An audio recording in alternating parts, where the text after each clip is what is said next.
বন্ধুরা, আয়ান গ্রামে আসবে আর গ্রামে একটু ছুটোছুটি করবে না, খেলাধুলা করবে না, এটা তো হতে পারে না।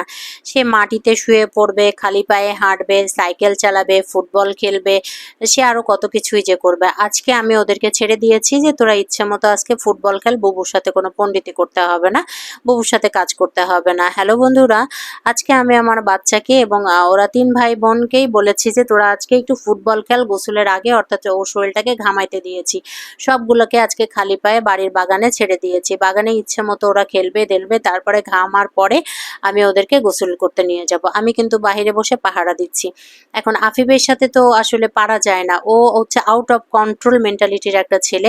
ওকে আপনি যেটা না করবেন সেইটাই সে বেশি বেশি করবে। তা আয়ান খেলার নামে তো যাই কিছু খেলতেছে কি না খেলতেছে তার চেয়ে বেশি দৌড়ঝাঁপ করতেছে।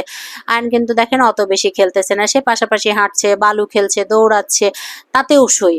আমার কথা, গ্রামে এসেছিস বাবা, তুই এটাই কর তাও শান্তি। এখন আফিফ এবং আনান খেলতেছে আর আমারটা পাশে দাঁড়িয়ে থেকে দেখতেছে। এই দেখেন, ইয়া একটা ঢিসুম করে বলটা দিল, রান্নাঘরের পিছনে গিয়ে বলটা পড়লো, অর্থাৎ আমার ছাগলের খামারে কিন্তু বলটা ঢুকে গেছে। আনান এখানে পায়ে ব্যথা পেয়েছে, অর্থাৎ আনান চেষ্টা করেছিল একটু জোরে মারার, কিন্তু ও তো জানে না এই বলটা কিন্তু অনেক হার্ড, আমিও দেখেছি।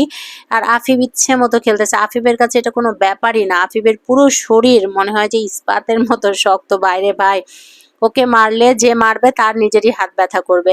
তো কিছুতেই আমি আয়ানকে খেলানোর জন্য চেষ্টা করতেছি, কিছুতেই পারতেছি না।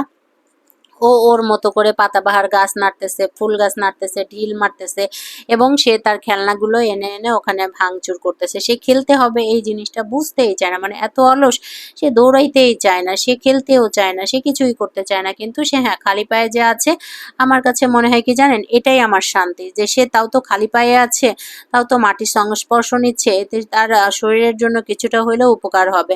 আমি শুধুমাত্র আমার বাচ্চার জন্য গ্রামে থাকতে চাই, যে আমার বাচ্চাটা ওর ছেলেবেলাটা গ্রামে কাটাক, তাহলে গ্রামের যে পরিবেশ, আলো বাতাস, ফ্রেশ সব কিছু কিন্তু অনেক ভালো পাওয়া যাবে। দেখেন গ্রামে কোনো গাড়ি ঘোড়ার প্যাঁ পু ভ্যাঁ ভু নাই, বিষাক্ত ধোঁয়া নাই, এয়ার পলিউশন নাই, কোনো কিছুই নাই। যা কিছু আছে সব কিছু কিন্তু নির্ভেজাল এবং অনেক ভালো।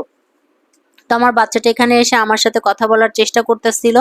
ও আমাকে জিজ্ঞেস করতেছে, মাম্মি আমি কি একটু খেলবো, মাম্মি আমি তো খেলতে চাই, তুমি কি রাগ করবা? আমি চাচ্ছি সে খেলুক, সে উল্টো আমাকে জিজ্ঞেস করতেছে সে খেললে নাকি আমি রাগ করবে। বলেন তো এটা কি ভাবা যায়? এখন ওরা খেলতেছে, ও ওখানে বসে পড়ছে, এত ভয় পাচ্ছে যে ও মনে করতেছে যে বলটা এসে বোধহয় ওর নাকের উপরে পড়বে। দেখেন এবার কিন্তু আয়ান চরম লেভেলের ভয় পাবে এবং কুচকায় যাবে। আনান একটু ভয় পেয়েছে গুটি গুটি করে, এবং আয়ান এই ভয়ে পিছে চলে ভয়ে পিছে চলে আসবে। আমার ছেলেটা এত ভীতু, অন্তত গ্রামে থাকলে, বাসায় থাকলে ওর এত কাপড় চোপড় আমার পরিষ্কার করতে হয় না, ধুইতে হয় না, কিন্তু বাড়িতে থাকলে ভাই রে ভাই, সারা দিনে মনে হয় 8-10টা কাপড় পার ডে জমে এবং এই কাপড়গুলো ধুইতে ধুইতে আমার জানটা বের হয়ে যায়।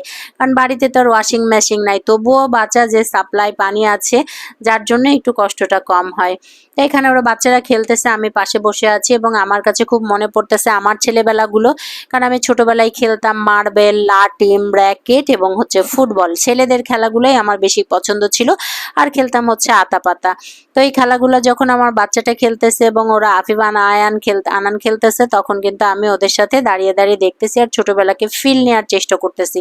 মানে ওদেরকে খেলতে দিতে হবে কিন্তু পাশে দাঁড়িয়ে থাকতে হবে, তা না হলে তিনটাই মারামারি করবে, অথবা খেলবে না, অথবা একটা জায়গায় স্ট্যাচুর মতো দাঁড়িয়ে থাকবে। তো এই সুযোগ তো ভাই তাদেরকে দেয়া যাবে না, যার জন্য কিন্তু আমাকে পাহারাদারের মতো দাঁড়িয়ে থাকতে হয়, যেখানে যাই না কেন পাহারাদার হিসেবে দাঁড়িয়ে থাকতে হয়।